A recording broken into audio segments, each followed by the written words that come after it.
এবারে বিস্তারিত সাথে আছে আমি রঞ্জন শুভ্র। ৩ ঘন্টা শিথিলের পর গোপালগঞ্জে আবারও শুরু হয়েছে কারফিউ, পরবর্তী নির্দেশ না দেওয়া পর্যন্ত যেটি চলবে। এই মুহূর্তে গোপালগঞ্জের পরিস্থিতি জানাতে আমাদের সাথে যুক্ত হচ্ছেন সহকর্মী মনিরুল সোহাগ। সোহাগ, ২টা থেকে আবারও শুরু হলো কারফিউ, এই মুহূর্তে সার্বিক পরিস্থিতি কেমন দেখছেন? রঞ্জন, আপনি জানেন যে মূলত ১১টা থেকে যেটি শিথিল হয়েছিল সেটি এই মুহূর্তে অর্থাৎ ২টা বাজার সাথে সাথে কিন্তু সেই শিথিলের যে সুযোগ সেটি কিন্তু বন্ধ হয়ে গেছে এবং কারফিউ আবারও পুনরায় চালু হলো এবং তার ছাপ কিন্তু আমরা শহরে দেখছি। আপনি যদি শহরের দৃশ্য দেখেন, অর্থাৎ সকালে আমরা যে ছবি দেখিয়েছি যে কারফিউতে দোকানপাট, ব্যবসা প্রতিষ্ঠান যেগুলো রয়েছে সেগুলো বন্ধ রয়েছে, মানুষের উপস্থিতি কম রয়েছে, যানবাহন চলাচল কম রয়েছে, সেই দৃশ্য কিন্তু এখনো রয়েছে। অর্থাৎ সাধারণ মানুষ যারা বাইরে বের হয়েছিলেন বিভিন্ন প্রয়োজনে তারা কিন্তু বেশিরভাগই এরই মধ্যে তাদের বাসস্থানে ফিরে গেছেন, অনেকে এখনো যাওয়ার পথে রয়েছেন। তবে দুপুরে যে ৩ ঘন্টা সময় শিথিল করা হয়েছিল সেই ৩ ঘন্টা আমরা দেখেছি যাদের নিত্য প্রয়োজনীয় জিনিসপত্র দরকার, কাঁচা বাজারের দরকার এবং অন্যান্য দরকারি কাজ যাদের ছিল তারা কিন্তু বের হয়েছেন। অনেকে আমরা দেখেছি ব্যাংকের বুথগুলোর সামনে আমরা লাইন দেখেছি, যারা বুথগুলো থেকে যারা টাকা তুলতে পারেননি আগে তারা আসলে প্রয়োজনে বের হয়েছেন। তবে সাধারণ মানুষ যারা তারা বলছেন যে আইন শৃঙ্খলা পরিস্থিতি দ্রুত উন্নতি করে এই কারফিউ থেকে তারা আসলে চান যে স্বাভাবিক জীবনযাত্রা যাতে তারা ফেরত যেতে পারেন সেই চাওয়া কিন্তু তাদের রয়েছে। এবং আইন শৃঙ্খলা রক্ষাকারী বাহিনী বলছেন যে মামলাটি হয়েছে এরই মধ্যে সন্ত্রাস বিরোধী আইনে, যেখানে ৭৫ জনের নাম উল্লেখ রয়েছে এবং অজ্ঞাতনামা ৪০০ জন আসামি রয়েছেন। আইন শৃঙ্খলা বাহিনী বলছেন যে যারাই এই ঘটনার সাথে জড়িত রয়েছে তাদের কাউকেই ছাড় দেওয়া হবে না, তাদের সবাইকেই গ্রেপ্তার করা হবে এবং সেই অভিযান তাদের অব্যাহত রয়েছে। এর পাশাপাশি কারফিউ বলবৎ রাখার জন্য যে টহল রয়েছে আইন শৃঙ্খলা রক্ষাকারী বাহিনীর, সেই টহল কিন্তু তারা চালিয়ে যাচ্ছেন এবং কোনো ধরনের অরাজক পরিস্থিতি যাতে তৈরি না হয় সেই বিষয়ে কিন্তু তারা সতর্ক অবস্থানে রয়েছেন এবং শহর জুড়ে তাদের যে টহল, যে তাদের যে অবস্থান সেগুলো রয়েছে। এবং সাধারণ মানুষ কিন্তু আমরা তাদের সাথেও কথা বলেছি, তারাও বলেছেন আসলে কোনো রকম জরুরি প্রয়োজন না হলে তারা আসলে বাইরে আসতে চান না। অনেকের মধ্যে এক ধরনের আতঙ্কও তৈরি হয়েছে যে বাইরে আসলে তাদেরকে আটক করা হয় কিনা বা কোনো বাজে পরিস্থিতিতে পড়েন কিনা, সুতরাং জরুরি প্রয়োজন ছাড়া তারাও বাইরে আসার ব্যাপারে খুব একটা উৎসাহী নয়, এরকম কিন্তু জানিয়েছেন। তো সব মিলে আসলে গোপালগঞ্জের যে পরিস্থিতি সেটি অনেকটাই থমথমে। এই সুযোগে নিত্যপণ্যের দামও কিন্তু কিছুটা বেড়ে গেছে, কাঁচা বাজার সহ অন্যান্য পণ্যের। তো সাধারণ মানুষ চান আসলে তারা একটি স্বাভাবিক এবং যে ব্যবস্থাপনা তাদের যে ছিল সেটিতে আসলে ফিরতে চান। অবশ্যই যারা হামলা করেছে বা যারা এই ঘটনার সাথে জড়িত অপরাধী যারা, তাদের বিরুদ্ধে যে আইনানুগ ব্যবস্থা নেওয়ার সেটিতেও কিন্তু সায় রয়েছে। তো সব মিলিয়ে এই ছিল আসলে গোপালগঞ্জের চিত্র। সোহাগ, আপনাকে ধন্যবাদ। কড়া নিরাপত্তার মধ্য দিয়ে জুলাই পদযাত্রা নিয়ে মুন্সিগঞ্জে জাতীয় নাগরিক পার্টি এনসিপি। মুন্সিগঞ্জ থেকে আমাদের সাথে যুক্ত হচ্ছেন সহকর্মী সাবিত আল হাসান, তার কাছ থেকে জানবো সেখানে যে এনসিপির যেই সমাবেশ চলছে সেই ব্যাপারে তিনি জানিয়েছেন আমাদের, সেটি একটু দেখে নেব। দেশ গড়তে জুলাই পদযাত্রা, এই স্লোগানকে ধারণ করে জাতীয় নাগরিক পার্টি এনসিপি পদযাত্রা করছে দেশের ৬৪ জেলায়। এই মুহূর্তে তারা অবস্থান করছে মুন্সিগঞ্জে। আমরা কথা বলতে চাই সম্প্রতি গোপালগঞ্জে ঘটে যাওয়া অনাকাঙ্ক্ষিত অবস্থা এবং এনসিপি নেতাকর্মীর উপর যে হামলা ঘটনা ঘটেছে সেই বিষয়ে তাদের অবস্থান জানতে। এই মুহূর্তে আমরা যুক্ত হচ্ছি এনসিপির সিনিয়র যুগ্ম আহ্বায়ক সামান্তা শারমিনের সাথে। আপনারা ইতিমধ্যে বেশ কয়েকটি জেলায় আপনারা জুলাই পদযাত্রা করেছেন। কর্মসূচির এই পর্যায়ে এসে আর কোনো বাধাপ্রাপ্তির শঙ্কা আছে কিনা, কি মনে করেন? বাধাপ্রাপ্তির শঙ্কা আছে, একরকম আছে যে আমরা দেখছি যে আমাদের এনসিপির যারা সামনের সারির নেতারা আছেন তারা প্রত্যেকে গণ অভ্যুত্থানের নেতৃবৃন্দ।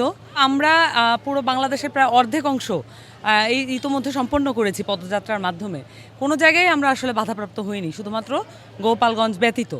তো আমরা মনে করছি যে গোপালগঞ্জকে আলাদা করে রাখার একটা চক্রান্তের অংশ হিসেবে গোপালগঞ্জ থেকে এই ধরনের আওয়ামী লীগের সন্ত্রাসীরা এক ধরনের বাধাপ্রাপ্ত করেছে আমাদেরকে।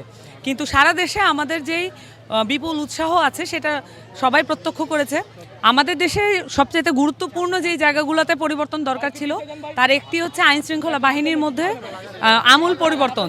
গত ১৫ বছর এবং লাস্ট 53 ইয়ার্সে যে হিস্ট্রি আমরা আইন শৃঙ্খলা বাহিনীর দেখি, প্রত্যেকটি আইন শৃঙ্খলা বাহিনী প্রত্যেকটা পদে পদে মানুষের বিপক্ষে কাজ করার এক ধরনের স্পৃহা আছে।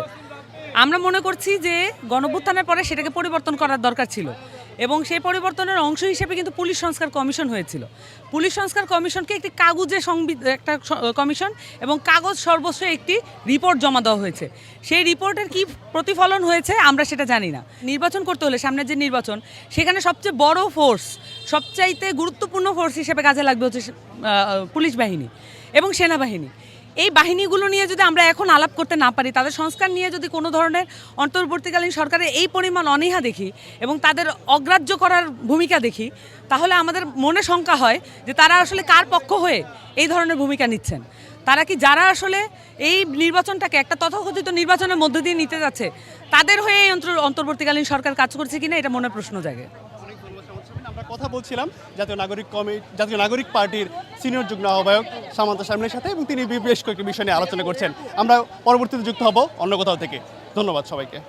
ষড়যন্ত্র করে চোরাই পথে কেউ কেউ ক্ষমতায় আসার চেষ্টা করছে, এমন অভিযোগ করেছেন বিএনপির স্থায়ী কমিটির সদস্য ডাক্তার AZM জাহিদ।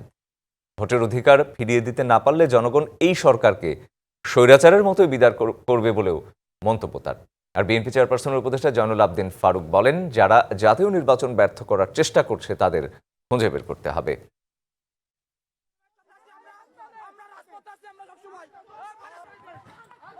সম্প্রতি গোপালগঞ্জে এনসিবির সমাবেশকে কেন্দ্র করে সহিংসতায় উত্তাল দেশের রাজনীতি, সাথে যুক্ত হয়েছে আইন শৃঙ্খলা অবনতির বিষয়টিও জানিয়ে সরকার ও আইন শৃঙ্খলা বাহিনীর কঠোর সমালোচনা করছেন রাজনীতিবিদরা। শুক্রবার জাতীয় প্রেস ক্লাবের সামনে বাংলাদেশ সম্মিলিত পেশাজীবী পরিষদের ব্যানারে প্রতিবাদ সভায় বক্তব্য রাখেন বিএনপির স্থায়ী কমিটির সদস্য AZM জাহিদ হোসেন। বলেন, চোরাইভাবে ক্ষমতায় যাওয়ার জন্য কেউ কেউ ষড়যন্ত্র করছে। জনগণের ক্ষমতা, জনগণের দায়িত্ব, জনগণকে যদি বুঝিয়ে দেওয়া যেত, তাহলেই সত্যিকার অর্থে এতদিনে আমরা কিন্তু অনেকটুকু এগিয়ে যেতে পারতাম। 11 মাসেও নির্বাচন না হওয়াকে সরকারের ব্যর্থতা দাবি করে জাহিদ হোসেন বলেন, ভোটের অধিকার ফিরিয়ে না দিলে স্বৈরাচারের মতো এই সরকারকেও বিদায় দেবে জনগণ। 5ই আগস্টের যে ঐক্যকে বিনষ্ট হতে দিবেন না, কারণ আপনাদের চতুর্পাশে পলায়নকৃত স্বৈরাচারের বংশধরেরা আছে, তারা কিন্তু আপনাদেরকে ব্যর্থ করে দেওয়ার জন্য ষড়যন্ত্র করছে। এদিন প্রেস ক্লাবের সামনে এক অনুষ্ঠানে বিএনপি ট্যাগ লাগিয়ে ষড়যন্ত্রের সঙ্গে জড়িতদের খুঁজে বের করার আহ্বান জানিয়েছেন দলের চেয়ারপারসনের উপদেষ্টা জয়নাল আবেদিন ফারুক। নির্দেশ দেওয়ার আগে অত্যন্ত কঠিন পরীক্ষা আমাদেরকে দিতে হবে, কারণ এই ষড়যন্ত্রকারীরাই চাইবে রাজপথে আবার আন্দোলন করে আমরা বিশৃঙ্খলা সৃষ্টি করে নির্বাচন যাতে না হয়। দেশের বিভিন্ন জায়গায় বিশৃঙ্খলা সৃষ্টি করা হচ্ছে, এসব ঘটনার সুষ্ঠু তদন্তের দাবিও জানান বিএনপির এই নেতা। Rakib Hossain, DBC news, Dhaka. ভারী বৃষ্টিতে সর্বোচ্চ সতর্কতা বহাল ভারতের 5 রাজ্যে। এদিকে 24 ঘন্টায় পাকিস্তানের পাঞ্জাব প্রদেশে বন্যায় 63 জনের প্রাণহানি হয়েছে। এছাড়াও মুষলধারে বৃষ্টিতে দক্ষিণ কোরিয়ায় এখন পর্যন্ত প্রাণ গেছে 4 জনের। সরিয়ে নেওয়া হয়েছে 5000-এর বেশি মানুষকে। একই চিত্র জাপানের পূর্ব পশ্চিমাঞ্চলীয় অনেক এলাকায়। ভারী বৃষ্টিতে বিপর্যস্ত ভারতের উত্তর পূর্ব ও দক্ষিণাঞ্চল। 24 ঘন্টায় ভারী বৃষ্টিপাত রেকর্ড করা হয়েছে কর্ণাটক, কেরালা ও তামিলনাড়ু সহ পূর্ব রাজস্থানে। সেসব স্থানে বহাল রয়েছে সর্বোচ্চ সতর্কতা। কোথাও কোথাও বন্ধ রয়েছে স্কুল ও কলেজ। মাসব্যাপী ভারী বৃষ্টিতে সৃষ্ট বন্যা ও ভূমিধসে নাকাল অবস্থা হিমাচল প্রদেশের মান্ডি, কুল্লু, কিন্নর সহ বেশ কয়েকটি জেলা। চলমান মৌসুমের ভয়াবহতা দেখেছে পাকিস্তানও। বন্যা বিপর্যস্ত পাঞ্জাব, খাইবার পাখতুনখোয়া, সিন্ধু ও বেলুচিস্তান প্রদেশ। দুর্ভোগে সেখানকার লাখো মানুষ। জলাবদ্ধতার পাশাপাশি ধসে পড়েছে বেশ কিছু বাড়িঘর। বাতিল করা হয়েছে সেসব শহরের বহু ফ্লাইট। নিখোঁজের পাশাপাশি বাড়ছে প্রাণহানির সংখ্যা।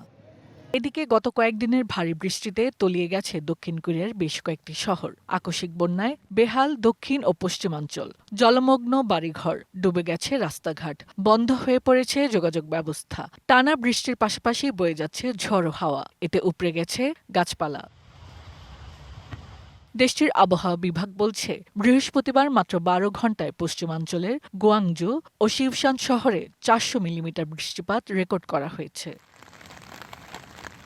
এরই মধ্যে সেসব এলাকা থেকে সরিয়ে নেওয়া হয়েছে হাজারো বাসিন্দাকে। সাময়িকভাবে বন্ধ ঘোষণা করে দেওয়া হয়েছে স্কুল। আগামী 48 ঘন্টার মধ্যে ভারী বৃষ্টি সহ ভূমিধসের সতর্কতা জারি করেছে কর্তৃপক্ষ। গত কয়েকদিন ধরে মুষলধারে বৃষ্টি অব্যাহত রয়েছে জাপানের পূর্ব ও পশ্চিমাঞ্চলে। সতর্কতা জারি করা হয়েছে প্রশান্ত মহাসাগরীয় উপকূলীয় এলাকাগুলোতে। সে সকল এলাকায় চলাচলে নিষেধাজ্ঞা জারি করেছে প্রশাসন। Hasna Akter, DBC news desk. গোপালগঞ্জে এনসিপির পদযাত্রায় হামলার ঘটনার প্রতিবাদে দেশব্যাপী আইনশৃঙ্খলার অবনতির প্রতিবাদ ও ঢাকায় জাতিসংঘের মানবাধিকার কমিশনের অফিস খোলার অনুমতি বাতিলের দাবিতে বিক্ষোভ মিছিল করছে ইসলামী আন্দোলন বাংলাদেশ। সহকর্মী ইকবাল অনিক আমাদের সাথে যুক্ত হচ্ছেন সেখান থেকে জানাতে। ইকবাল, কি বলছেন তারা এই মুহূর্তে যেই আন্দোলন, তার কি খবর? রঞ্জন, কিছুক্ষণ আগে কিন্তু জুমার নামাজ পরবর্তী সময় থেকে একটি সমাবেশ করেন ইসলামী আন্দোলন বাংলাদেশের নেতাকর্মীরা। সমাবেশটি শেষে কিন্তু তারা একটি মিছিল, প্রতিবাদ মিছিল বের করেছেন। মিছিলটি কিন্তু আপনার পল্টন মোড় হয়ে চলে এসে কাকরাইলের দিকে এসে আবার ঘুরে পল্টনে গিয়ে মিছিলটি শেষ হবে। কিন্তু এর আগে মিছিল পরবর্তী এই প্রতিবাদ সমাবেশে তারা প্রতিবাদ সমাবেশটি করেছেন যে গোপালগঞ্জে জুলাই যোদ্ধাদেরকে উপর হামলা এবং দেশের সার্বিক আইনশৃঙ্খলা পরিস্থিতির অবনতি এবং বাংলাদেশে মানবাধিকার কমিশনের জাতিসংঘের যে অফিস স্থাপন করা নিয়ে না করার প্রসঙ্গে তারা কিন্তু এই প্রতিবাদ সভা করেছেন এবং তারা কিন্তু বলছেন যে এখানে যারা সমাবেশ করছেন তাদের মিছিলের মাধ্যমে এবং তাদের স্লোগানের মধ্যে উঠে আসছে যে বাংলাদেশে আর যেন স্বৈরাচারের কখনো পুনরাবৃত্তি না হয় এবং তাদের যে লোকজন এখনো বাংলাদেশে রয়েছে তাদেরকে যাতে খুব দ্রুতই অপসারণ করা হয়। তারা বিভিন্ন সেক্টরে রয়েছেন, তাদেরকে যাতে দ্রুত অপসারণ করা হয়। এটি কিন্তু যে নেতারা অংশ নিয়েছেন তাদের সবার মুখেই কিন্তু এই ধ্বনি শোনা যাচ্ছে। আমরা এখন একটু কথা বলে জানার চেষ্টা করব এখানে যেসব নেতাকর্মী রয়েছেন তাদের সঙ্গে, তারা কি বলছেন। এই যে আজকের প্রতিবাদ সমাবেশে ভেঙে দাও, ঘুরে দাও, কি বলছেন আপনাদের দাবি? আওয়ামী লীগের রাস্তা না ভেঙে দাও, ঘুরে দাও। তো শুনছিলেন সুরঞ্জন যে এখানে যারা এসেছেন বা যারা এই সমাবেশে অংশ নিয়েছেন, যা মিছিলে। অনেক আপনাকে ধন্যবাদ।